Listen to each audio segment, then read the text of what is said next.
They're never too far behind, they're always fighting crime. Undercover, facing adventure in the danger zone. Pretty soon they'll be off on a mission. Come and watch them go. Sun doesn't shine. What's the highest and show? Sun doesn't shine. Only the hell the road. Sun doesn't shine. To say that I can watch them go.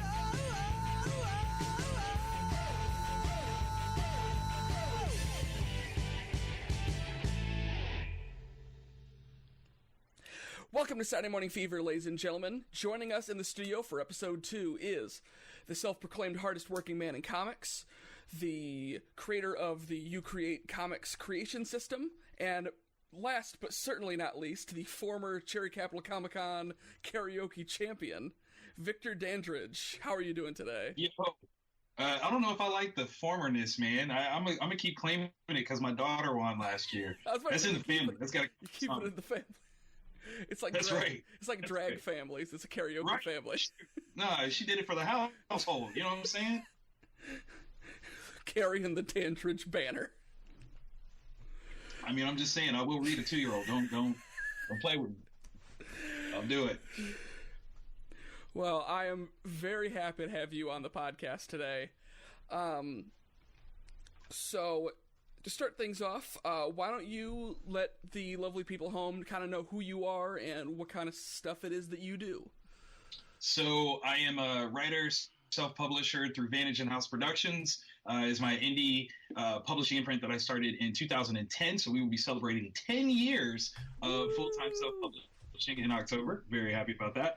It is the home of award-winning titles like Wonder Care Presents The Kindergardians, Origins Unknown, The Trouble with Love, The Samaritan, and Old Crazy and the 40 Ounces of Death, as well as kind of the home base that the You Create Comics line is born out of, which is my in-class traditional art supply line, where I am like bridging the gap between comic books and classrooms. So we try to run the gamut of all kinds of things with comic books and comic bookdom. If you guys are active on the Comic-Con circuit, you might have seen me over the last few years, predominantly with Wizard World Comic-Con. I was a celebrity moderator, so I've worked with close to 100 celebs in my very short career of only like three years or so. I've worked with all kinds of folks, from Sebastian Stan to Summer Glau, the guys from Clerks, like all kinds of folks. It's been an incredible journey. So when I say the hardest working man in comics, it's because I'm putting in some serious effort to make sure that you guys know who the heck I am. Absolutely. That's a big deal. And I'd be remiss if I don't give a shout out to Black, White, and Red All Over. It's a comic book review show that I do every week with the local comic shop, Comic Town, as well as the Hall of Justice podcast that I do with Seth Everett, which you can find on all places that podcasts live.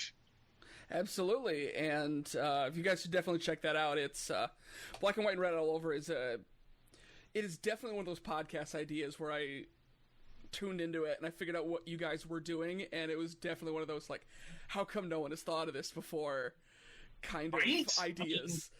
You know what? And for those that don't know, like basically what we're doing is every week on Tuesdays before books came out, before all of this coronavirus kind of shunted everything, we would be reading some of the new releases and giving non-spoiler reviews of what we think should be, big sellers at the shop. So we were encouraging people to actively get back into reading comics, which we've seen readership fall off over the last 15, 20 years. So we were trying to do our part to get people back in the stores and actively reading.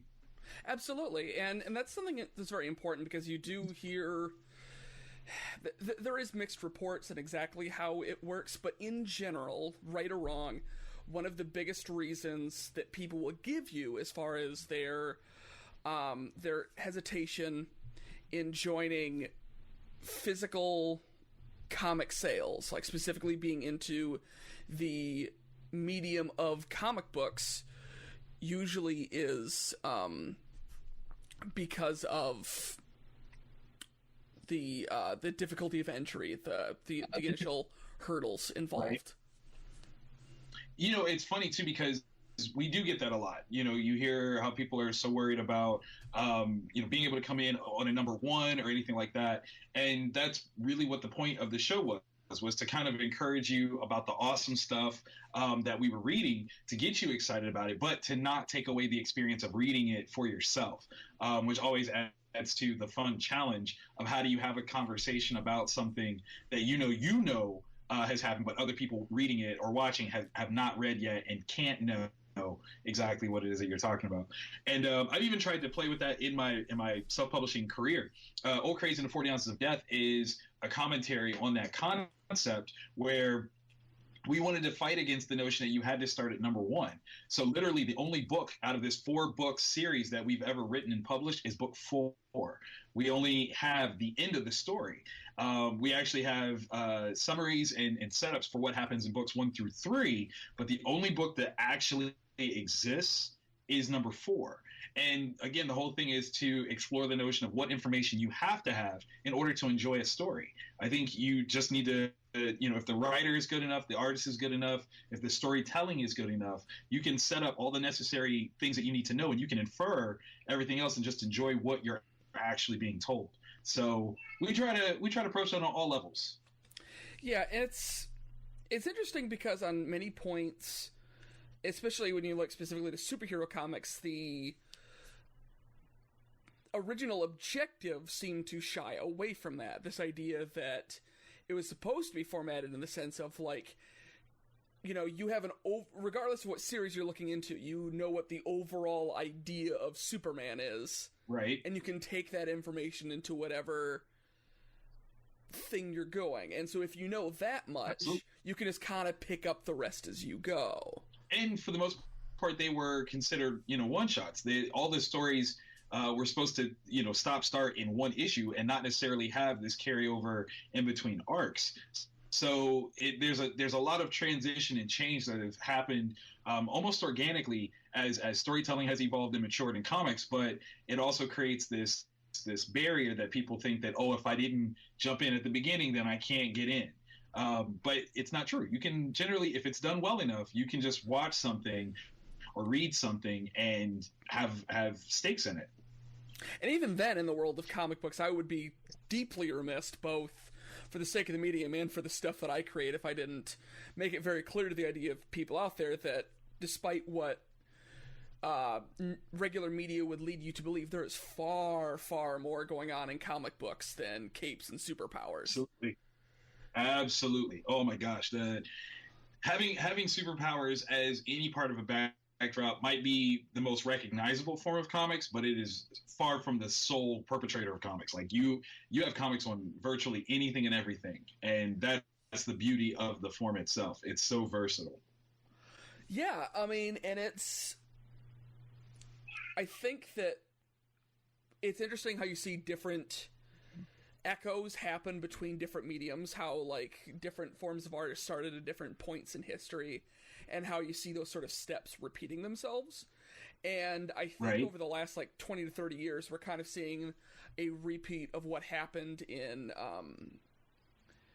movies in the 70s and 80s, where there's just this explosion and this self-destruction somewhat of the traditional Hollywood system, and then rising from that is this larger auteur group and more experimental and crazy things happening and going on. And I feel like there's a lot of genres like horror or science fiction and stuff like this where places like movies or sci-fi occasionally will drop the ball, and comics have been there to pick up that slack and run the torch. Absolutely quickly. I mean, let's be frank, the new renaissance of the zombie can really point its roots to comics with Kirkman's Walking Dead series. Absolutely. Which, I mean, hilariously, how many people didn't realize that Walking Dead was like a comic book for 10 years before the show ever aired? You know what I mean? So yeah. That's one of those things that was like, nah, we've been a part of this, forward movement. You guys are just now catching up. Comics rule everything. Absolutely. And it also, from my perspective, it can work as a very interesting barrier that exists in other mediums that doesn't exist here. I originally came into comics as a film student, and then when realizing the world of comics, it seemed like a much more comfortable and successful area for me to do things. Like, you either can spend, you know, legit like Absolutely. $3 to $10 million making a grounded indie darling, and then cross your fingers it gets anywhere, or you can still spend some money, not no money, but some money on a comic book about whatever you want and not be as restricted to genre or a bad shoot day or whatever, and have a much more substantial and longer lasting piece of art as an independent creator. Absolutely. I mean, while you're absolutely right, it's not free, but in comparative to a film, it is a fraction of the cost with an infinitely larger scope and scale of what you can tell. And you never have to worry about bad takes, and the actors always know their lines. So it works out really, really well to do comics versus almost any other storytelling medium. Yeah, it's I really enjoy the sort of stuff that stuff allows you to explore, and the audience of people that are getting into comics is getting larger and larger every day. You have this huge influx of people going to Comic-Cons. They become more of a general pop culture affair that are, you know, not all of them, but a good number of them start to slowly meander their way into the world of comic books. You know, my original main project was working with horror comics, and the amount of people that just aren't seeing that style of, like, 80s slasher movie or stuff like that, or are like thirsty for something in that genre, all of a sudden discover that, like, it didn't go away, it just moved to comic books. Right. Absolutely. Because you find that overlap in different things that are successful at one medium or the other. How comics already had this influx of pulp and cheese and all this other sort of stuff that was synonymous with horror, so it was like a perfect place for a lot of that, like, 80s style slasher kind of stuff to go. Oh, of course. I would even piggyback on the notion that comics was the first place to be hindered by censorship in those genres. So the fact that it's coming back now, we'll probably see it punch back harder in so many different ways, because it did have such a stringent, you know, hold on what we could show or say as comic books when it came to certain genres. So I'm really interested to see how the explosion of experimentation is going to actually happen with the form, because I think there's a lot of ground that is yet to be covered. I mean, like I said, you mentioning The Walking Dead, that's definitely a thing, but I think that's just a part of it. Where else can we go that could just take you to some tremendous places? I mean, there's a book that I'm reading right now called Something's Killing the Children. And I mean, that is a horror, like, movie, like, it's wonderful. Like, it just, please, Lord, somebody make this into something. But the notion of a comic book called Something is Killing the Children, you couldn't have that, you know, 40 years ago, not Absolutely. 50 years ago. So we're now back in this place where true creativity can be unfettered, and we'll see exactly what can happen when, you know, this genre, this format is allowed to do the most that it can. It's going to be amazing, absolutely amazing. I think we're already seeing an influx of some of it now, but I think it's only a matter of time until you start noticing a lot more of these horror movies and like Hulu original shows or stuff like that coming to theaters, that you're going to start noticing that, like, based on the hit comic from such and such indie studio. Yep. Like, I think it's only, like, you know, I very easily could see in the next couple of years we getting, like, you know, like a Nail Biter miniseries or something like that. Good. Yes. Black Eyed Kids. Oh my God, what is it? A Walk Through Hell. Like, give us those things, because true horror fans will appreciate it, and then you can then turn around and build up readership again, which is, I mean, that's the goal of all, like, comic publishers, or at least should be these days, is to literally aim for, how do we get more people to just pick the books up? Absolutely. You know, and we live more and more in this very, like, synergistic, like 6 Degrees style of entertainment, where, you know, this product supports this product, which supports that one, and so on and so forth.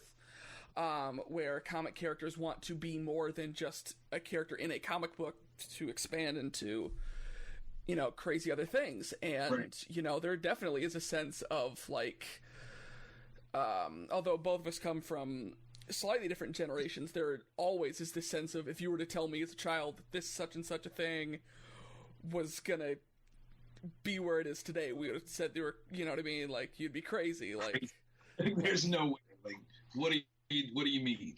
No, you're absolutely right. I mean, how much older am I than you? Well, that's the thing. Like, I'll be you're what? I'll be 38. How much older am I than you? I'm 28. Okay, so in that 10-year span, what's amazing is, growing up, I would have thought that we peaked in the 90s with, you know, Batman Forever, right? Because we all know that Batman and Robin was kind of trash. So what's interesting in that 10-year gap, what could have been the peak for you has really been this amazing, like, golden age of geeky-esque comic book, you know, related material in so many different forms, both in TV, video games, and movies, that it's interesting to see what that generational shift has given us, and the notion of the technologies that we now have, and how that's implemented things that we can do both in movies and TV, but then changing what we can do in comics as well. Like, you've got guys that on the indie circuit can produce stuff that we never would have seen in the 90s, because it was too difficult for an indie, you know, comic creator to make to that scale. So, you know, in that regard, like, there's a bunch of different titles out there, both from mainstream houses as well as independent ones, that fit so many different, you know, niches. And I just had to throw that out there, because that's one of those really weird old guy look back hindsight things to say, like, you know, this is so amazing that things have changed in just that little time shift gap of only 10 years difference of what I had growing up versus what you've had. And it's kind of amazing. Absolutely. I got to give you even creating this podcast, because there's going to be a new generation that's going to be able to add this to their repertoire of things that they can create with, which is just awesome. Yeah, I mean, that's one of the things that I liked about the idea of this podcast. One, because it gives me an excuse to, like, talk about cartoons and this kind of thing, but, like, having it be a, you know, like, a creative kind of, like, you know, I have cool friends kind of affair, automatically is going to lean itself to those different perspectives, having people of different generations, different genders, different races, different whatever, that are all going to have a completely different experience on what Saturday morning cartoons or what art of that means to them. You know, and for instance, your perspective is very interesting on several levels, because one, you're another creator like myself. Right. But unlike me, to my knowledge, never in my life have I been an adolescent black man. And also, I mean, I have a feeling I would be aware if I was. Yeah. But also from the perspective that you also have children. Right. So that, you know, like, when you're talking about cartoons and stuff you watch growing up, it's also different when you consider the fact that you actually are, like, you know, when you have children or watching people grow up and you're thinking about the stuff that they're watching or what you know, try to get them into and so on and so forth. Man, you know, that's a powerful statement too, because obviously, as part of my generation, there are going to be things that I feel are better than some of the cartoons that were happening when my kids were growing up, that I'm going to show them, you know, my stuff with a certain reverence, and not necessarily a dismissal to the stuff that they were getting into. Because, like, all right, so my son just turned 16 the other day. Okay. And what's amazing is, we'll say, like, when he was little, like, SpongeBob SquarePants would have been at a certain point of intro / growth of popularity. But I never pushed for him to watch SpongeBob, not because I didn't think it was funny, but it wasn't my type of funny. So there was, like, a lot of he didn't get into SpongeBob because I wasn't into SpongeBob. So, like, he kind of missed the SpongeBob train. Like, there's times when he'll be like, man, this show is actually really funny. I wish I watched it when I was little. And I was like, well, you can blame me for that because I wasn't watching it. But he definitely grew up on, Justice League and Justice League Unlimited, because those were shows that I was interested in, and therefore, he had to watch. And then retroactively, because they had their connections to Batman the Animated Series, he grew up with that as well. So he kind of got this like crazy kind of showcase of the past, because again, as we were talking about the technology changes, we had, series that were on DVD or Blu-ray as full season sets that, my parents couldn't do that. They couldn't say, hey, here's this whole run of Scooby-Doo, I think you'll love it, or check out this whole thing of the Flintstones, this will be amazing. Yeah. So that's kind of that cool, shift of things where he gets to find things that he likes growing up, and then there's things that I'm going to show him that I liked growing up that I'm going to try to, curtail his perspective on. Like, absolutely. Yes, the animation might be a little dated, but check out this theme song or check out the character designs. This For stuff sure. is dope. I think in general, although there's a bunch of different individual technologies you can point to as far as the influence of like the changing of generational lines when it comes to this sort of thing, most of it falls under the umbrella of archival being the main thing that was able to be accomplished. Like, I'm still old enough to remember the golden days of,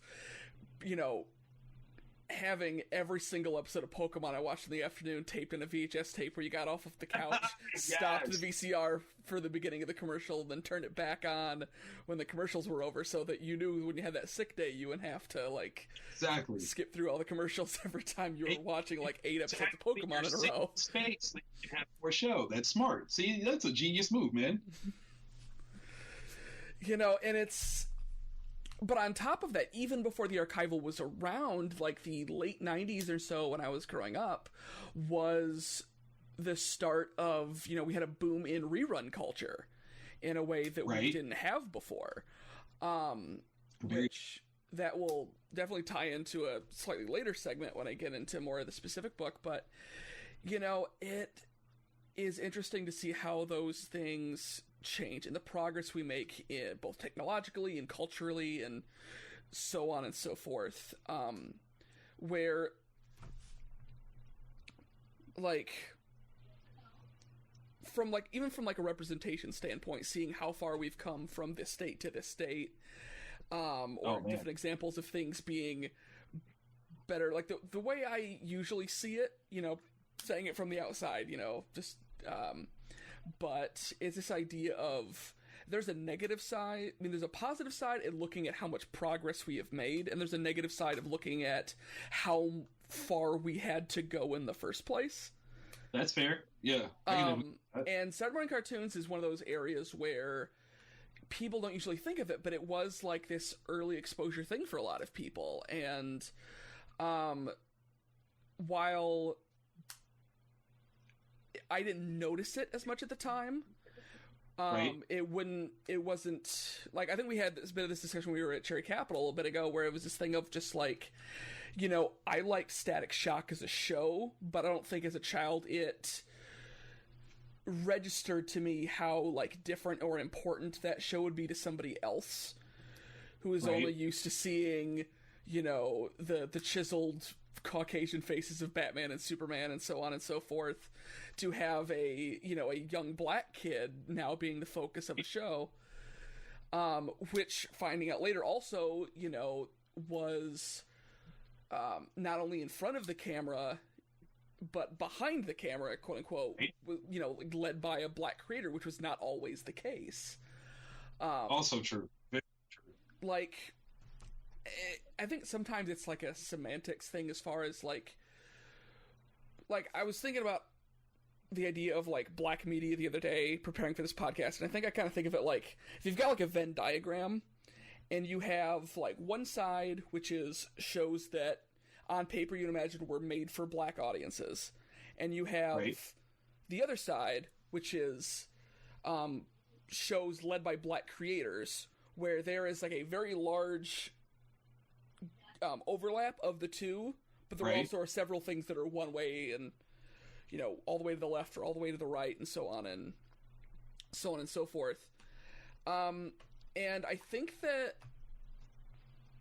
while I'm not the one who would be qualified to like cover this topic in a book or anything like that, you know, I found it very interesting when I have found other people that invest in the history of Saturday morning cartoons to find that either on issues of race or LGBT issues or a lot of other things where Saturday morning cartoons were farther ahead than a lot of people realize compared to the rest of the rest of media. On every level, really, because I mean, even if you go back to looking at like Looney Tunes as part of the Saturday morning cartoon culture setup, the things that they introduced as quote unquote parody, which some people could argue is a belittlement of an idea, but at the same time, it was a showcase of it. You know, if you can make fun of it, it is in fact legit enough to make fun of, which I think there is some value in that. Like, if I can tease you about something, that means that you're real enough to be teased about and not forgotten.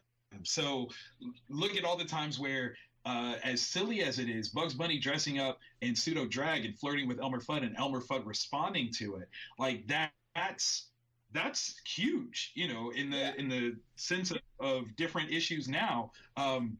That's a huge deal, because the only thing that Bugs really did was put on a wig and maybe lipstick and mascara, and his presentation was "I am now female," and Elmer Fudd responded to that. Do you realize how forward-thinking that would be based on 2020 idealism and gender specifics? Like, that's insane. But this is stuff that was like 60 years old, and we looked at it and laughed, almost in the sense of in so many different movements, it accomplished what the movements today are striving for. We laughed because we knew it was Bugs Bunny. Yeah. The thing is it wasn't about Bugs Bunny being a guy or being a lady. It was Bugs Bunny. It's the thing that you're trying to kill, and all of a sudden you don't want to kill it. That's such a progressive mindset and perspective, rather than looking at the nuance of, well, you know, he's still a guy though, and this is that. Nobody, like, that didn't even matter. It was just the simple funny irony of the fact that we knew that that's actually still Bugs Bunny, and instead of trying to kill him, now you're trying to kiss him. Ha ha, that's funny. Yeah. Wow. And it's interesting to look at that stuff from a historical standpoint, because like a lot of those topics that were discussed back then were done with a lot more of a blunt brush than we're used to today. So it can be difficult to, from a historical standpoint, not throw the baby out with the bathwater with a lot of the handling a lot of these issues. I'm a huge Tex Avery fan. One of my favorite classic cartoons of all time is Red Hot Riding Hood. Nice. And while that is an amazing cartoon, like, there was like a transitional period with a lot of these things of like knowing that a lot of the origins of a lot of the shorthand and the where certain visual elements came from in a lot of these old cartoons did come from occasionally some very bad places. And there's a lot of debate and discussion from people of how you handle taking the quality historical or artistic elements from those things in a respectful way. Right. It's the Mr. Popo argument about Dragon Ball Z. You know, and for those that don't know, Mr. Popo as a fictional character is very powerful, but he is essentially drawn or designed with a blackface implication. And the truth is that in a lot of anime, there are a lot of blackface centric features, and most of it is because after World War II, when America was trying to help rebuild Japan, they would send over pieces of our culture to say, hey, use these things to help rebuild, or introduce them to more Western oriented culture things. And a lot of the stuff that they sent over was in fact quite racist. And the Japanese people, maybe not necessarily being as discerning about it, adopted that into some of their design cultures. You can look at that and go, well, that's just bad.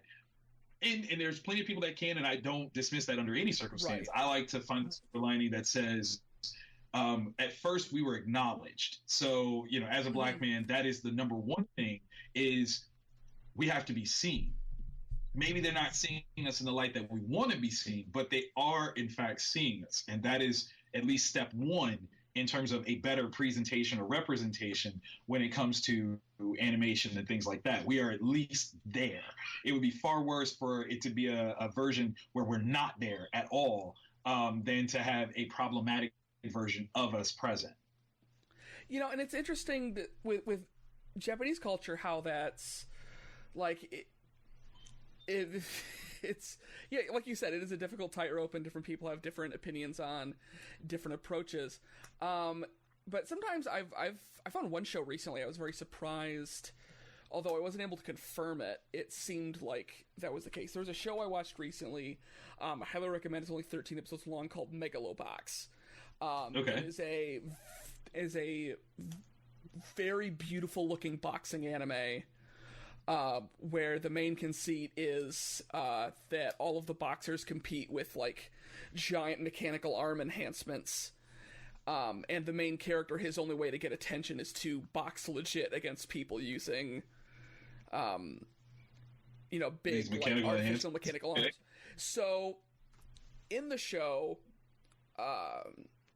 they're the two main characters of the show. From the get-go, they are considered as outsiders. They are like his like lack of Japanese citizenship is like a plot point in the show, and the way that he's drawn, although they never mention it by name, at least headcanon, or at least without realizing it at first, I instantly saw this character as black. His hair looks more that way. He has a darker skin tone compared to the other Japanese characters of the show, and matching that up with the themes involved in the show, as far as like the strictness of like Japanese, Japanese citizenship, and other elements, and the fact that like it is the only anime I think I've ever seen that like more like traditional rap elements are used in it. Toward the end of the show, which sort of continue to have me lean more in that direction. So that show came out maybe like 2-3 years ago, and definitely, while that's not the case in all shows, and unfortunately, you can still see some anime today where you're, gelling with it, and all of a sudden the character comes out and you're like, oh, whoa, we know what this is made. But, it was really interesting to me to see something like really positive sneak through the cracks in the show that I wasn't really expecting a whole lot out of. No, that's different. And it's interesting how both positive and negative, you see those influences of black culture and animation evolve over time.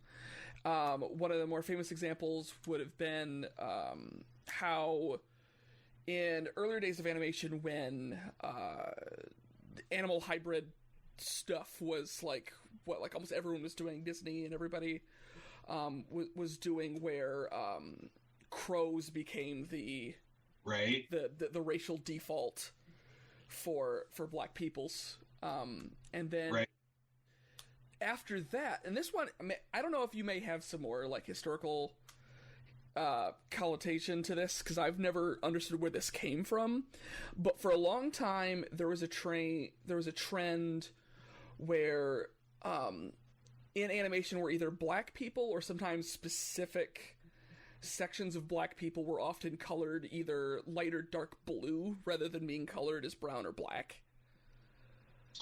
So and I don't know where that came from. I always understood that as a way of discerning between linear art versus the painted art.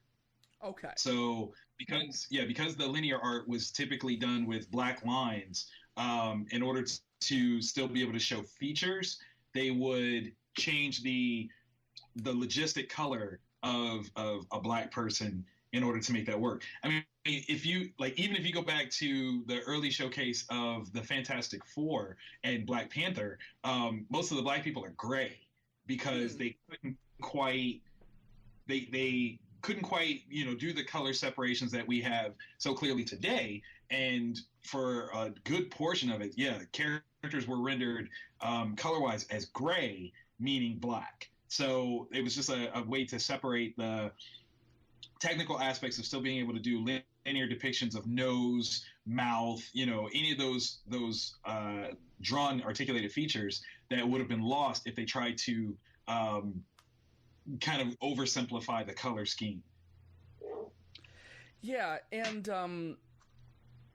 you see some of those elements as far as those sort of techniques and stuff like that having to be used in, in live action or in other mediums where, even right. I can't remember what show it was that was, I mean, obviously there's plenty of shows that are using these sort of techniques, but talking about how people don't often think about how the majority of modern lighting techniques used in Hollywood right. are based on the idea of lighting Caucasian actors.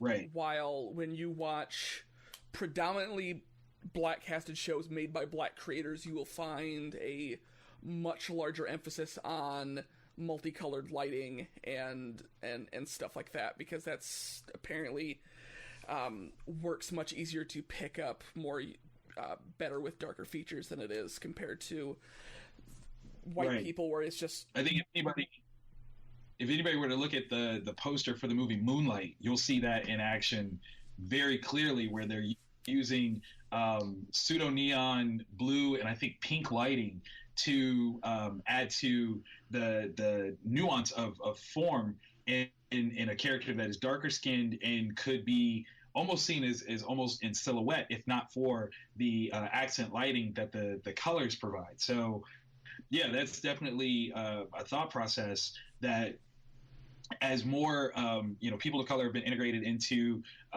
entertainment, they have to think about this. It's not this very one light fits all scenario.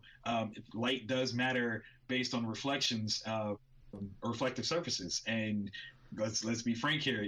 Melanin is a different showcase of how light's going to work. Mm-hmm.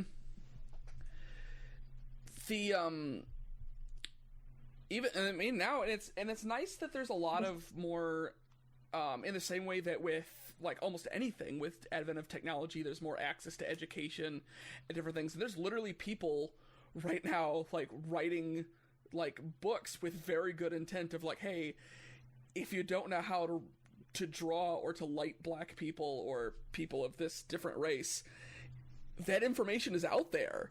Exactly. To learn and do that stuff. Like one lesson I learned myself is this came right after I finished with Corpse Corp issue 2, where I had saw someone who made an article specifically about drawing of black hands, where how often when people draw black hands, they draw them like white hands, where the skin color goes completely through the hand is normal, but if you look at someone with darker skin, the inside of the hand, it's more likely you have different shades or pieces of different different elements in far as how that is drawn. It's not just a simple swath of color. Now, with my specific comic, that didn't work with, like, there was aspects of the art style being simpler that lent away from that, but going forward, knowing that information, that's something that's stuck in my head for future projects if I involve more black characters, as far as like thinking of those sort of things, as far as how there's a lot of simple things that I know that I would miss because it's not my daily life. Right. And I think that's part of what that being seen sort of representation showcases. It's the nuance of that, which is great. I think that's the beautiful part of having that maturity and transition of awareness of different people, different types of people, and what does that mean with how they're depicted. That's been one of the criticisms of Storm for a long time. Is she was predominantly drawn by non-African descent artists, so a lot of her features could be considered very Anglo, very European, from a narrow nose to the texture of her hair.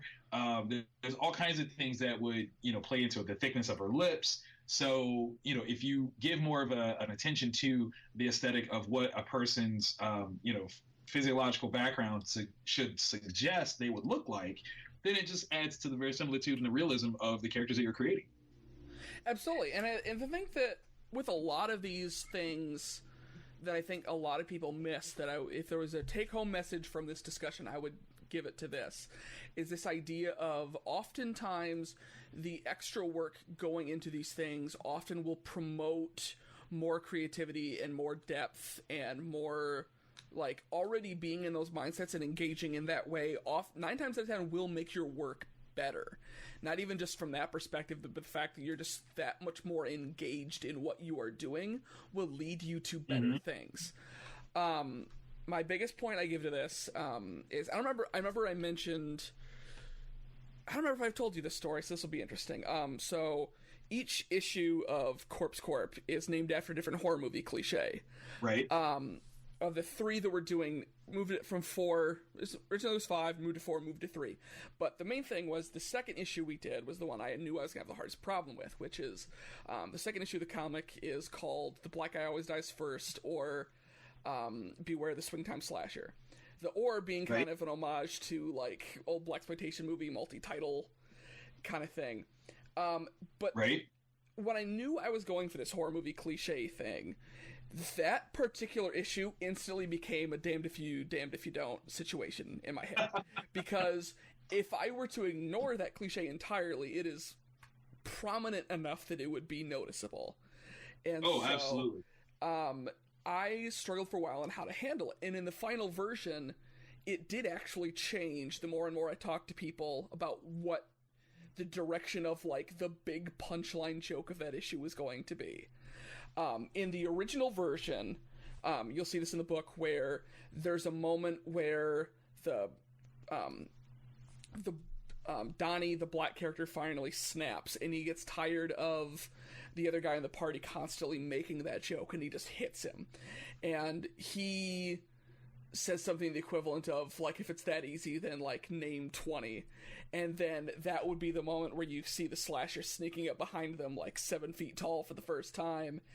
And the original joke was him listing off, like, 20 different movies or whatever it was, where the black guy dies first, and then jumping into the rest of the bit. Now, while I still found that to some extent to be funny, like, I realized that I had an opportunity to actually, in the overall, I always would tell people that the point of this book is to not just acknowledge the cliches of old school horror movies, but to improve upon them, use that deconstruction as an opportunity to try to do something better. And so I realized that this is an issue where I have the opportunity to take another pass at this, see if I can come up with something better. And so what I did is, he would say the same line the same, and instead of listing off the 20 movies, the Swingtime Slasher snuck up behind them, goes into this giant rant about representation of minorities in the medium and, like, deconstruction of the horror genre, and that became the funnier joke. They got the idea that the actual serial killer is the wokest guy in the comic book. Exactly. And in the end, I found that joke to be way funnier than what I originally came up with, and it does a better job of addressing that problem, because I realized the more and more research it isn't just, like, a black thing in horror movies. There's Bury Your Gays, Vasquez Always Dies, like... Right. Vasquez Always Dies was one I found interesting, because it's so specific, and yet I noticed it happening so much. The idea that there is this, like, second-in-command female Latina military leader, right, that is, like, close to the last to die. And even on the main page, I think, for Vasquez Always Dies, they make a joke about the fact that for whatever reason, Michelle Rodriguez plays this character so many damn times. That's also true. And wow, that's a real trope too. I wonder if that is as prevalent to the Latino community as, the black guy dies first or worse, because that's the way that we know it, is first or worse. Yeah. So even if he doesn't die first, whatever his mode of death is going to be is always way worse than anyone else's. And that was the thing that I emphasized. It's not necessarily that they die first, it's just that they don't get to live. They never get to live. And what's funny is the one that, like, kind of piques my memory right now, also features Michelle Rodriguez, which is Resident Evil, because in that one, like the black dude figures out the laser thing, and all of a sudden it switches up and does like this cross grade. You're just like, well, then there's no way for him to survive this. Like, that's the worst thing ever. Dude literally got cut into cubes. It was terrible. You know, the laser kills more people in that movie than anything else in the film combined. Does it really? Like, it has a higher death count, hilarious. the laser, than the creatures, than the zombies, than anything. That is hilarious. And, like, they keep bringing back the laser in the other movies in a very, like, fun, self-aware way, and I just love it. That's amazing. Like, the laser becomes, like, an in-joke in those films. That's fantastic. That is utterly hilarious. It is... I will say, I am, in more ways than one, like we were talking before, I am very happy with the progress we have made in this medium, in comics and in cartoons. And the idea of the art of archival that we have, I think, is also important, because I think it is important to know where we've come from in a lot of ways. The one example I always bring up is there is exactly a 20-year gap between Avengers Endgame and Mystery Men. Wow. Thank you for making me feel freaking ancient. Oh my god. That is true, though. Yeah, wow. like, that is the progress of where, like, the mainstream Hollywood perspective on superheroes, like, was and is within 2 decades. I mean, all right. Can we break that down a little bit more? Okay, yeah. So Mystery Men had one black character in it. Shout out to Kel Mitchell out there. Yeah. Who hilariously was the least believed character for most of the movie. Oh yeah. His whole power basis, I can only turn invisible when people aren't looking at me. Oh yeah, sure. That's hilarious. Wow. Okay. Let's see. I mean, I guess you could count what's his name's wife if you wanted to. She was black. God, what is his name? Shoveler? Was it the foreman or something like that? The guy with the I shovels. can't think of it. Wow.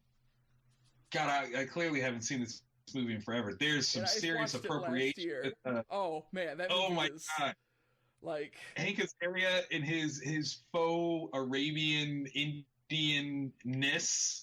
At least when he's playing Apu in The Simpsons, it's behind a screen and we don't get to think about it as immediately. When you see him do it in live action, you're like, oh, there's no saving this, is there? Wow. That is, wow.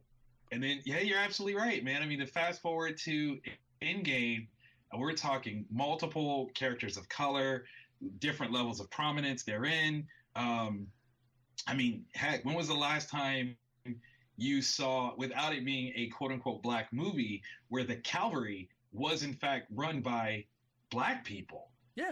When the portals open up, no, scratch that. When you hear Sam first say, "Hey, Cap," on your left, and everything is about to change, for that to have been the black dude that says that, yeah, that's not, God, man, you just blew my mind with that. Oh my God, I need a minute. That's... Wow. Man, what a time to be alive. Yeah, that's one of those movies that's also on that list of, like, every so often, like, although I always think about the good of what could be, like, in the back of my head for one episode eventually I want to do a top 10 films I thank God were never made into Saturday morning cartoon shows. Is that one of them? Mystery Men? Oh, Mystery Men absolutely would be one. Sometimes I don't know, man. I need an animated version of The Spleen. I need it in my life. Okay.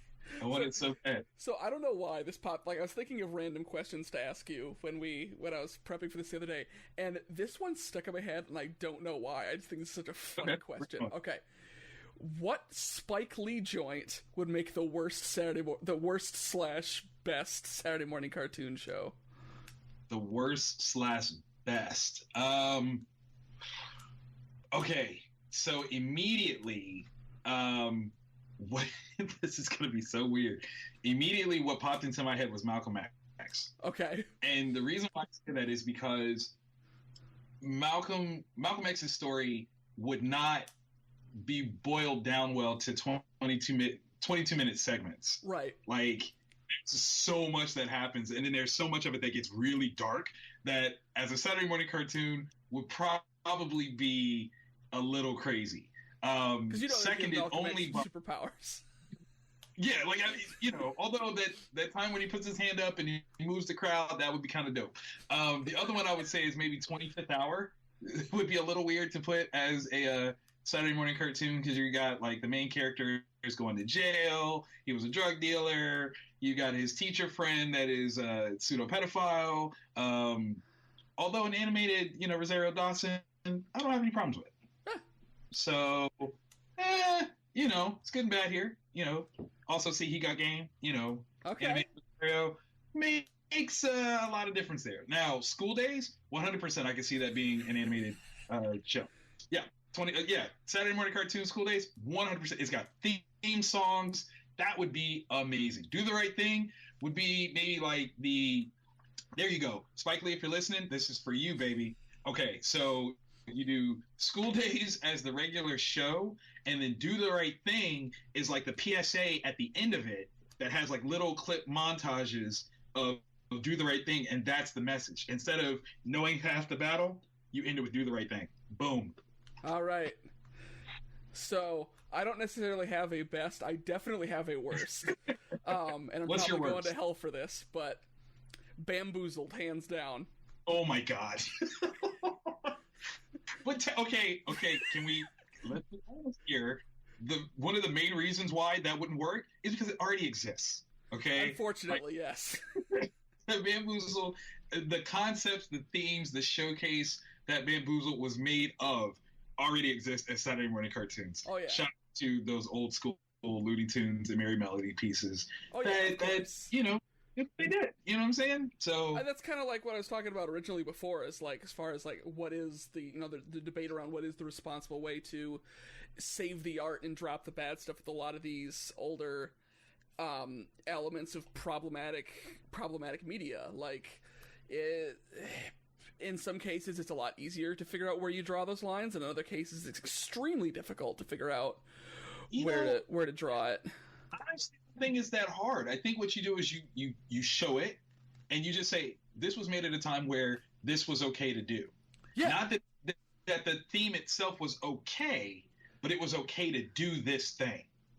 There you go. Right. Yeah. I mean, that's how they've done it with a lot of the like the World War II re-releases and stuff like that over the years. Like, look, I love.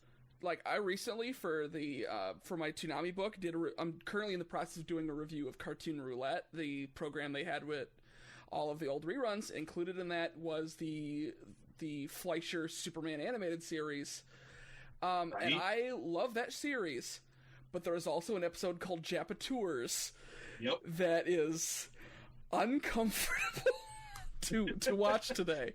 Now, does that mean I instantly hate Superman, or that I immediately think that Fleischer was a deeply problematic racist all of a sudden? No, but you recognize that at the time this was an acceptable presentation of media. There you go. In most cases throughout history, propaganda, while important, is like the problem is, and debated, like, it's interesting, the idea of that is one major downside apparent sometimes of archival, where sometimes we are forced to make artistically some very controversial compromise decisions that, because of archival, may have had longer lasting cultural impacts than they may have originally. Like, there's a lot of controversy in looking at, like, like World War II is the easiest one to point to as far as like even like Walt Disney Company was making, like anti-Nazi propaganda, or Warner Brothers making cartoons that leaned very heavily on mockery of the Japanese and so on and so forth. And I would argue that on the whole, by no means would I say that the acknowledgement that archival makes those wounds last longer made it okay in the first place, but like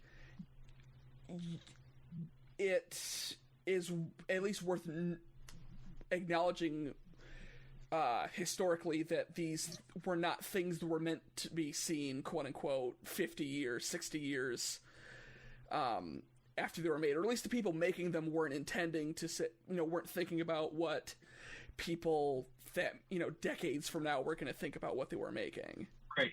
Well, I mean, okay, so it's funny how real life stuff plays into it. It kind of goes into one of the things that my father used to tell me when I was growing up. He was like, if you get mad at somebody, very rarely is it okay for you to go vent your frustrations to anyone else and get that person riled up and mad at that third party, because the truth is that while you may assuage your feelings, your anger, or whatever, you've now passed that along to somebody else, and they've now picked up how they feel about this person, or how you feel about this other person. And I think this is very much so one of those showcases. Is what this was a showcase of where we were, and I say we very loosely, at that moment. Mm-hmm. Now, to see it now is not to say that that's where we are. It's not to say that you should be, of these things, but it's a simple acknowledgement of this is where we were, good or bad. This is the truth. And I think that's the thing that most people are more worried about, is how ugly they look in light of the truth. And in some cases, like, you just were ugly. Like, you just got to deal with it. It's like, part of the healing process in many ways. Yeah. You can't stay pretty when you've done ugly things and not acknowledge. Like, absolutely. That's it's sort of back where I stood with I said originally, like, I love Tex Avery, I love Red Hot Riding Hood, I love Who Framed Roger Rabbit, and even in Roger Rabbit there is it is like what I always list is like my favorite movie of all time, is because every time I watch it, I notice something different about what this movie is about and the sort of things it's calling to. And it was only until I rewatched it as an adult where I got like, wow, there's some like dark racial allegories going on in this story. Weasels? Come on. That's super deep. The super Chicano Mexican bullets that are used, and then there's all kinds of stuff, the whole thing. Yeah, I mean, even just on the base level of Valiant's, his prejudice against cartoons, right? Primarily, where like that sounds like something right out of an old pulp movie of like his brother gets killed by a black man or by like whichever group, and he so now he carries this black men. Like and it's in a lot of cases, I think that's why it's so important that we have this representation, and I'm glad that we have it specifically in cartoons, because oftentimes animation is sort of the sugar that helps the medicine go down with a lot of these bigger lessons and stuff like that. Like, people talk about how BoJack Horseman was able to get away with what it did because it's a show about talking animals and funny sight gags and shit like that, before it like pulls the rug out from under you and be like, this is a show that will leave you in deep despair. Right. Well, okay, so here's the interesting thing about me personally. So I walk a very interesting fine line when it comes to the statement of representation. I said earlier, like, it is great to be seen. It absolutely is. Mm-hmm. It's partly why I fall in that line about it's better to be seen than ignored. And now we're in a place where the commentary on how we're seen becomes more prevalent than if we're seen. Right. And I think that is a dangerous place for me as an African American, because I think it does kind of forget the struggles of where we came from. So, like, in a lot of ways, and this is not to get all super deep and philosophical, but the thing is, like, throughout, our modern history, for the longest time, we didn't have a presentation of certain ideals of self. We had to conjure it for ourselves, within ourselves, in order to manifest it, by ourselves. So, like, even if you go back to as simple of a correlation as during slavery time, there was not necessarily the prominence of free black men walking around. So for a slave to decide to run away, that they wanted to be free, there wasn't a showcase or presentation of that for them, because in order to truly be free, you couldn't stay where you could influence others and show them, like, hey, look, I did it. I'm this, I'm that. You had to literally run away and develop this new sense of self for yourself, by yourself. So in that regard, while, a lot of people are very, adamant and ardent about the way that we are showcased in terms of representation, where I am in my, philosophical thought process, I don't require representation to understand anything about me, because I recognize that in some cases, in many cases actually, there is no one that looks like me trying to involve themselves in the spaces that I am, in the way that I am. I'm Right. to be the first. So if I required representation first to kind of see any sense of self or quality of what I could do, I would never achieve what I want to achieve. So I think, like, for clarity's sake, I wanted to say that to the listeners, that there is a very wide conversation when it comes to representation and what that means to different people. Oh, absolutely. It is very easy. Yeah, it's real easy to presume that as a black man, I'm pushing for representation because we need to see that in order to see that there's something strong about me or us as a people. That's actually the opposite of what I believe. I believe that you are more inclined to do things for yourself because that's what you want. You're not to put the responsibility on anyone else to achieve what it is that you want to see happen in the world. So if you want to see representation, then create the thing that will represent, not ask and demand for other people to create or present that representation for you. So I just definitely want to put that out there, because I think that where we're about to go is going to get very, very deep, very, very interesting, and just want to be clear about where my position is. Absolutely. And I think that, and you take that kind of in the context of what you're talking about before, as far as, like, the changing perspectives of what, either on the broad stroke or individually, like, desires for representation. It's sort of this idea of, like, on the world scale, how you get to a point either for yourself or as an overall community when you go, okay, now it's time for step 2 in those in that perspective. And it's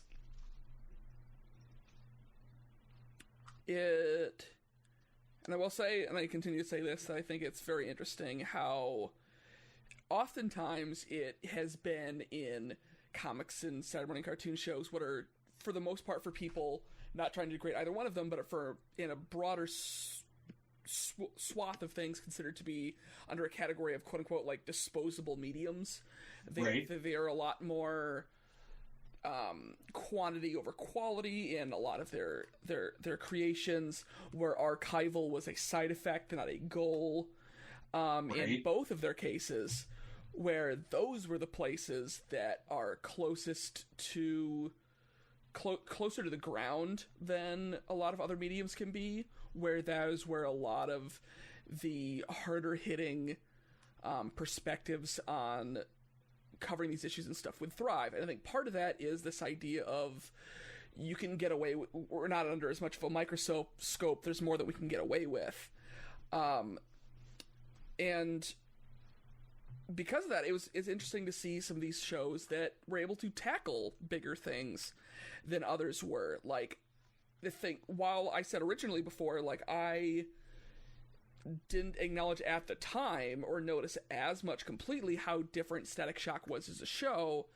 Like, one of the things looking back on it, and I realized got ingrained more into me as a kid than I realized, was the idea that the fact that Virgil was black in that show was not just a coincidental thing. The fact that black culture and his perspectives, and like all that was like integral into the DNA of the show itself.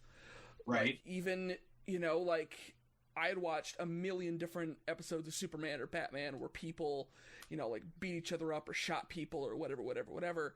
But there was something about seeing Virgil in the first episode himself holding a very like unflinching, realistic looking gun and not knowing what to do with it, and then throwing it into the harbor, that hit me in the way that seeing a bunch of goons with Tommy guns in Batman didn't hit me. Right. No, I think that's a very real statement. Especially because what it did was it made it authentic not only to a black experience, but being young. There's this presumption that, we know how to do all these different things as individuals. And the truth is, even as children, there's a lot of stuff that's just, it's too much, to hold a gun. Guns are heavy when you're a kid, man. Yeah. I mean, guns are heavy now. So, as a kid, it's way more. Like, you don't think about 4 pounds being difficult. Grab a thing of flour and try to hold it for a while. Like, that's tough. And I like that, although I'm far away from getting to Static Shock in the books that I'm going over, I'm looking forward to rewatching that show, because the more and more I think about it, there's a lot of the subtler things in that show that are just really fascinating to me. Like, even just going off of the pilot, this idea that Virgil thinks it's so cool that the gang likes him, but his dad, the cop, by the way, is trying to communicate to him that, like, gang means something different than Virgil realizes that it means. It's okay. So here's my admission one more again. I never watched the show. Okay. And it's not okay. So I'll be frank, and it's really funny. Based on our age differences, it does definitely matter. For sure, yeah. I was reading comics when Milestone, the imprint that launched Static, when it launched, literally. Right. And it was a cool idea. Like, I read Icon was my favorite, title at first. And then the next book that I picked up was Blood Syndicate. And the thing that immediately turned me off of Blood Syndicate was the fact that, one, it was an actual gang reference. So even on the front cover, if you look up Blood Syndicate #1, the hand sign that those guys are doing, it is one half of what is called a blood star. You can actually put your fingers together in a certain way that it creates a 5-point star. And that's basically what the characters on the cover are doing. And at the time, gang culture was becoming such a prevalent thing in my reality. I didn't want it to be a part of my fictional reality. And I shunned the entirety of Milestone because of it. Because it was too many parts of the things that we were dealing with on a regular basis. And if comics were supposed to be my escape, I didn't want to escape to that. So Milestone as a whole, I was like, nah, I don't want any parts of it. Well, I can absolutely understand that. I mean, at that point, you're running into, appropriation that is borderlining from problematic to just flat out dangerous to some interpretations. Right. Based on the neighborhood that I grew up in, where Bloods were a rival gang. So if I were walking around with this comic book, I could get approached because I am promoting a rival gang's culture by reading this comic. Like, there's a lot of parts to it. And predominantly, the Milestone creators were predominantly black, which is cool. And they were presenting a sense of realism that was also cool, but it wasn't what I wanted to see, because that's what I dealt with regularly. So yeah, and that's often a issue you hear from a lot of people when it comes to representation, is that, like, sometimes in cases like that balance of realism where you're trying to make something accurate but also escapist, right? At the same time.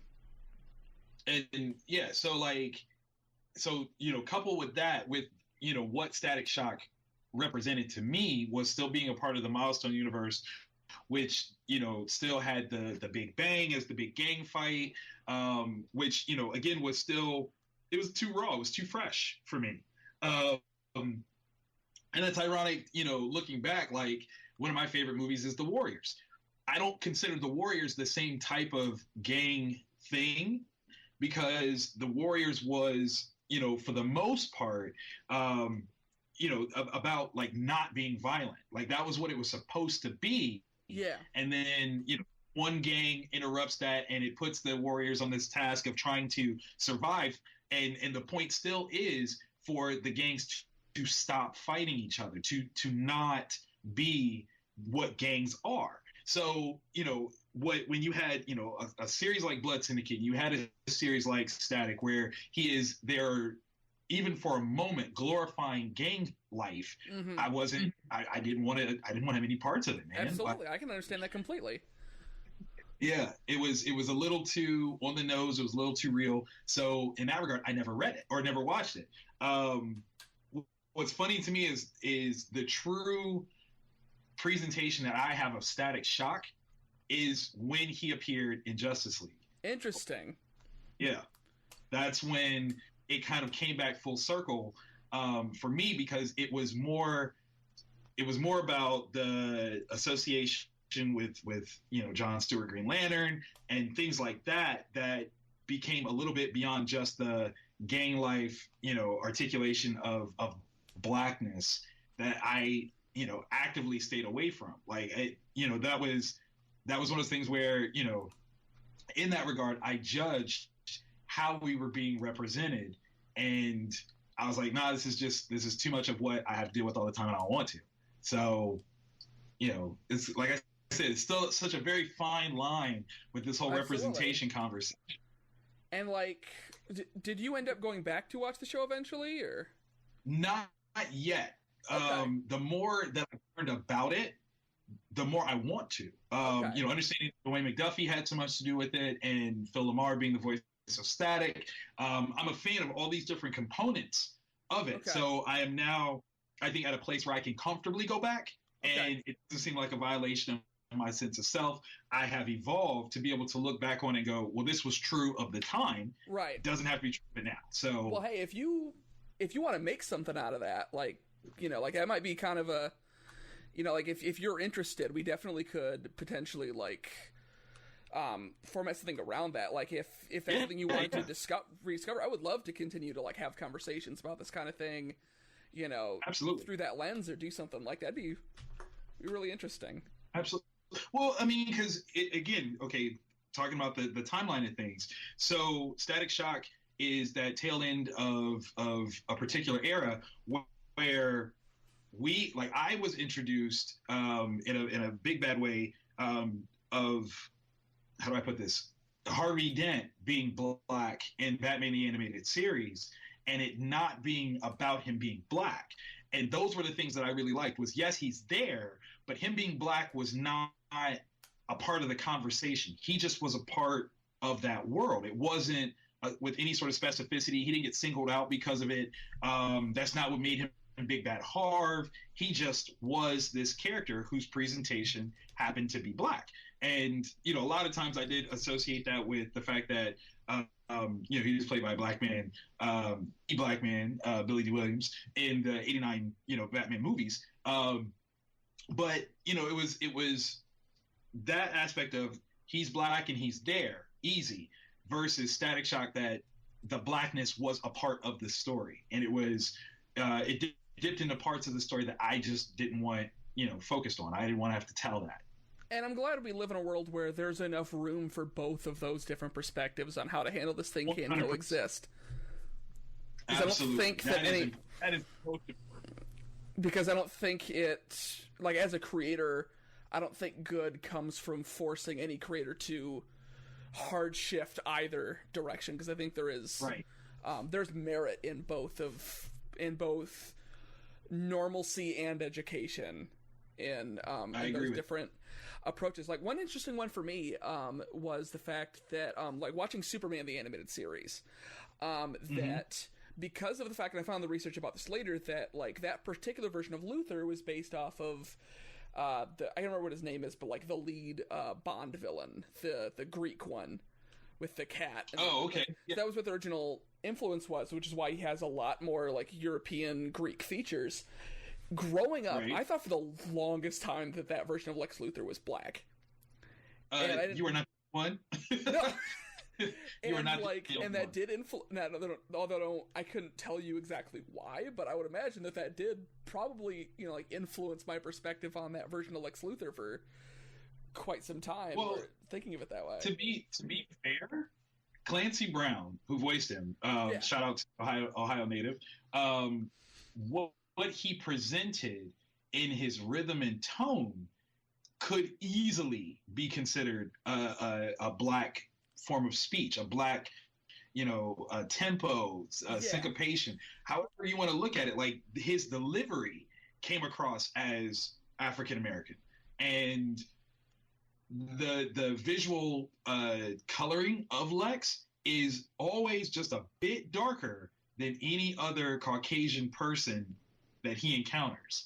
He always has been. So to consider that particular Lex was black, 100% I co-sign that, because I did too. Yeah. And it's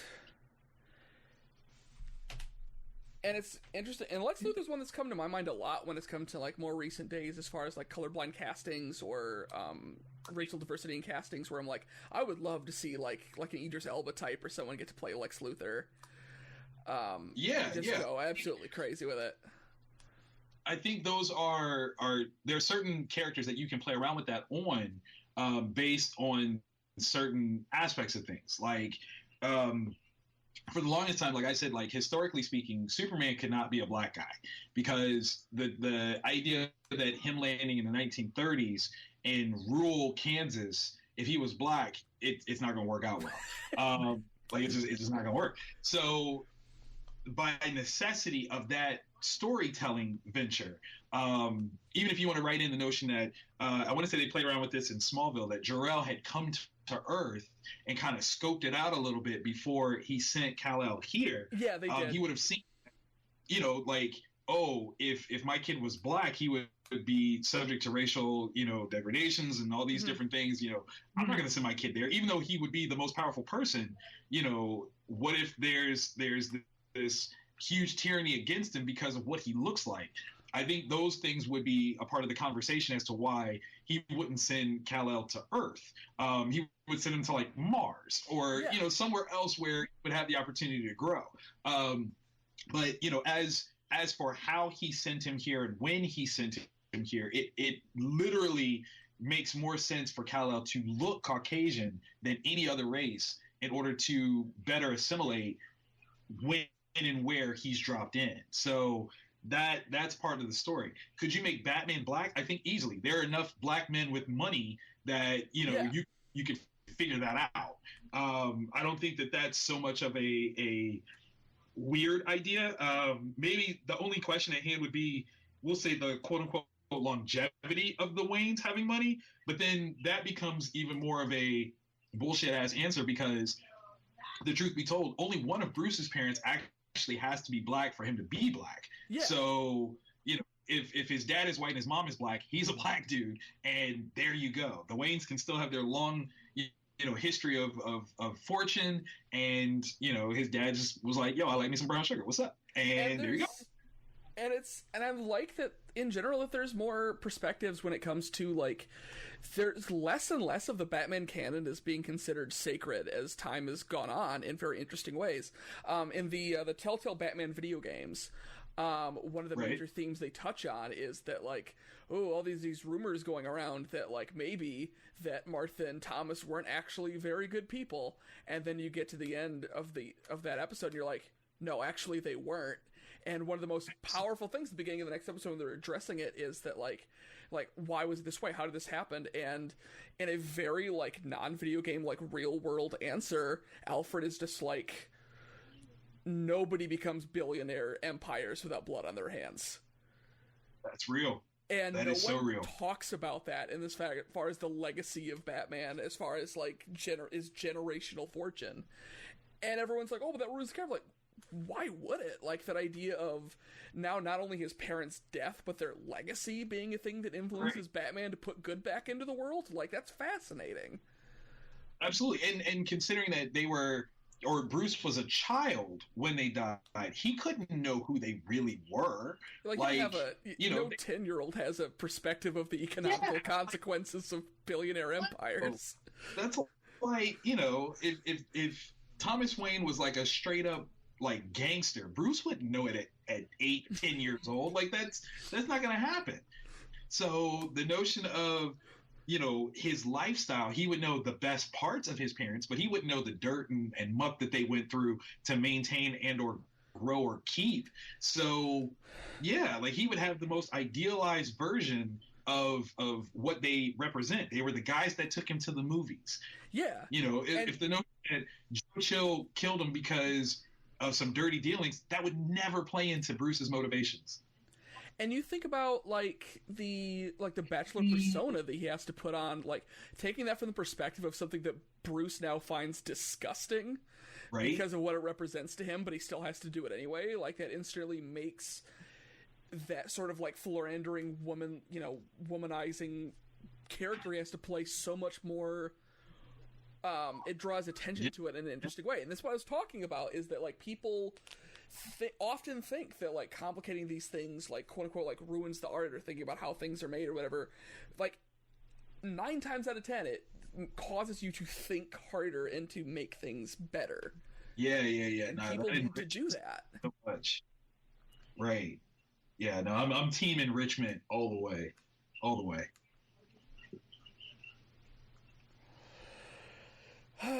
So, for this final segment of the show, what we do is that, as named after the book itself, after the podcast itself, I'm currently working on a book called Saturday Morning Fever, where, rather than my previous books, where I break down the entirety of the Batman animated series, and then Batman Beyond and Superman, I am now going over individual major television broadcasting blocks, the first of which being my book on the history of the Toonami era. So each week in the show, I want to draw attention and point out with my guests a particular show that I either recently watched or recently reviewed, as sort of like a check-in with the book. And I mentioned this one earlier, and I found that, this is what I wanted to talk about, is one of the things that Toonami did in the very early days is they did a programming block called Cartoon Roulette.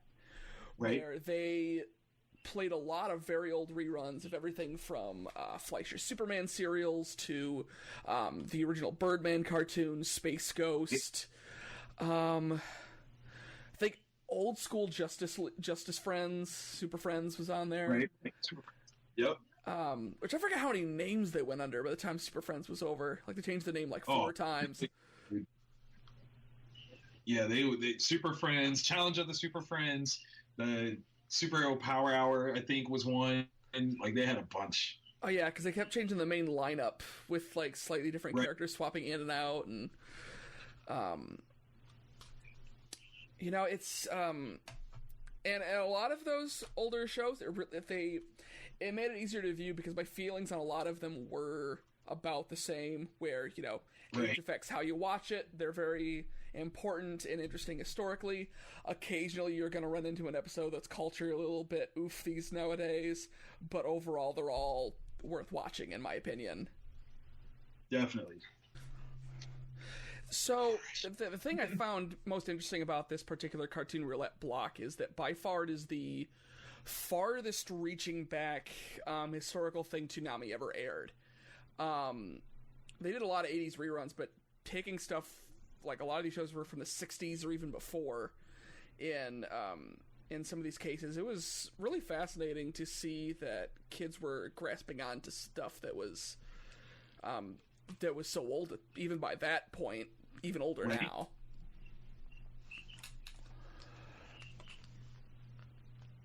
No, that's really I think by them doing that, playing into both the boomerang roots and what Cartoon Network was kind of built on was this weird sort of jump between new features as well as the old features that kind of gave us what modern ideas of daily animation were.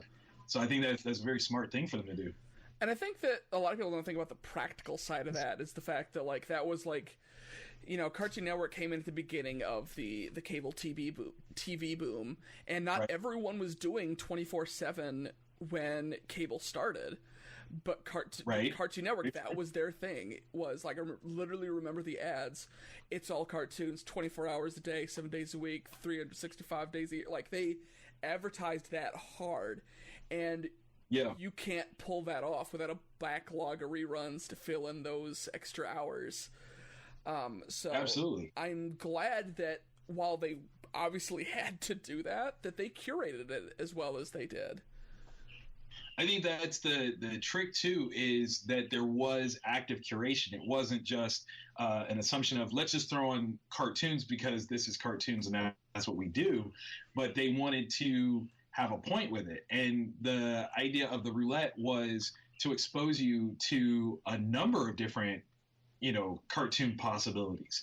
Whether those were like, it was kind of like the survey class that you would take in college that really kind of sets you up for understanding what sort of major you want, because you now have, you've touched on different, things, different subject matters, different formative aspects that you can then more intelligently decide, like, oh, I like this thing. I want to explore that. It was a lot of really clever things that would showcase. Like, that's amazing. And it made practical sense for them too. If you look at the timeline there, that while Batman the Animated Series and Superman would eventually air on Toonami years later, right? At the time they were still doing their primetime run on Fox. Absolutely. At the time being, so like they couldn't get the rights to that, but we can get the rights to this other superhero stuff real cheap.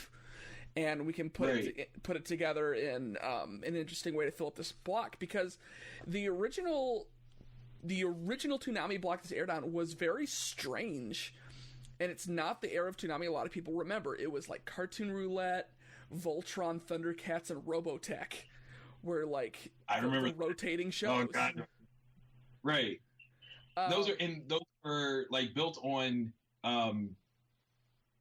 aspects of nostalgia and straight fandom, of almost like the best versions of what we understood those things to be. Like Robotech was the highlight of anime that we had at the time, because really like the love of Dragon Ball hadn't really hit in such an accessible way by that point, let alone any of the other anime oriented shows that have become popular since. Robotech was a huge thing, particularly in the 80s, when we got a little bit more of a global understanding of what animation was happening in other parts of the world. You had things like Voltron and Thundercats that were being animated overseas, if only by the intro being animated overseas, and that was important. Like there's a lot of stuff that they actually did very wisely with that, and I think really if you go back, the one thread that you'll find is that for the most part, all of these shows were innovative for their time. The Fleischer cartoons, absolutely, that was truly innovative. Like they created new understandings of how to do short form animations. I think the same thing with Johnny Quest when they brought that in. Same thing. It was changing how you understood how animation could work on a regular release format. Like I read about that with the Fleischer cartoons, particularly, where they talked about how they were pretty minimal about the amount of rotoscope that they had used because they wanted to keep things traditional as possible. But considering that most animation was done from the perspective of real life models, anytime they had to have Superman do something that a normal human couldn't is when they would struggle, because they would have to basically draw the outlines and then let the assistant animators kind of figure it out as they go. I found out that shows the reason why Superman can fly, because despite the intro, they got to the animation and they're like, actually seeing Superman jump from place to place is kind of stupid, so if we could just let him fly, that'd be great. Kryptonite got created from a radio show because they had to come up with a MacGuffin way to make Superman interesting, and they're like, evil rock makes Superman weak. Sure. But I mean, that's part of it, though. Is like that's why the true mythology of characters like Superman, you can't just rely on the comics. You have to rely on their full media presentation, because there are things that have evolved and developed outside of the comics that have informed the things that we love about this whole medium. There's other aspects of the Superman mythos that the radio show actually created. I'm trying to think of what all they were. Like, there's something about Lex Luthor, I think, that was created for the radio show that didn't exist in the comics beforehand. Like, really pertinent things. So it's really cool to see on that level that the animation, because it was dopey to have Superman hop, Superman now became able to fly. Like, that's dope. And that's like now become like one of the most defining characteristics of Superman's character. Like the tagline for the Richard Donner Superman movie is "You will believe a man can fly." Exactly. 30 years before, that wasn't even in his power set. Like, amazing. Absolutely amazing. Well, I absolutely want to thank you for coming on to our show today. You are welcome back on Saturday Morning Fever anytime you like. It has been an absolute pleasure. The pleasure's been mine, truly. It's it's funny when you meet different kinds of people at conventions, and one of the hardest things about conventions sometimes is that you are there to work. You only have so much time to mingle and say hi to everyone else. And no joke, when I realized you're gonna be the next guest for this podcast, I was on one point excited about the fact that I was gonna have a great guest of the podcast, but legit, I was just excited, like, hey, I get to talk to Victor for like an hour and a half. Well, thank you. Because it's difficult to find a time at a trade show to like have those kind of conversations. That is true. That's so true. And to find the things that we mutually geek out about, like the things that literally are the foundations of why we're both there at a con, that's the best part of it. And to think that we met because you won an award in a karaoke contest. I mean, whatever gets us there, man. Absolutely. All right, so before we move on to our sign out here, I want to let you guys know that later on in this week, just as it was with the last episode, you will see a separate video air for our Saturday Morning Theater series, where me and my guest are going to be doing a riff track show of a random Saturday morning cartoon show for our particular guest. And I had a hard time picking which one I was going to pick for Victor. But eventually I realized that there's a category of, like, there's the shows that go with the guest, and then there's the shows where I'm like, there's a small pool of people that I know will actually appreciate watching this show. So you look at like the A, B, and C options here, and I'm like, option A, we could watch something historical. Option B, we could watch something Superman. Or option C, we can watch Skeleton Warriors. C, hello.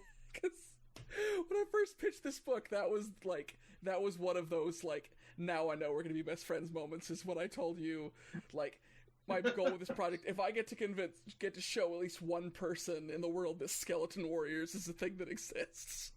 Yes, come on. Definitely. So, thank you for coming on today. If the lovely people at home want to check out your work and the stuff that you do, where can they find you? I'm in your dreams right now, people. Trust and believe it. You can find me on social media at Vantage In-House. Or you can check out my You Create Comics line. That's the letter U, CRE, the number 8, and comics.com, where you can see different projects and tools that we created in order to help you make your own comics from start to finish, as well as to work on your classroom dynamics. For the time being, it looks like filming is suspended for Black, White, and Red all over, but you can check out our previous episodes. We have over 300 episodes, and you can check that out on YouTube. If you go to youtube.com/Comic Town TV, that's the channel. You can always hear me on a few episodes of Hall of Justice podcast, and I'm everywhere, man. Well, it's been an absolute pleasure having you on the show today, and I want to thank all of you guys at home for watching and sitting around listening to us nerds talk about all sorts of stuff for the last while here. So, thank you very much, all of you guys, for watching, and we will see you next time on Saturday Morning Fever.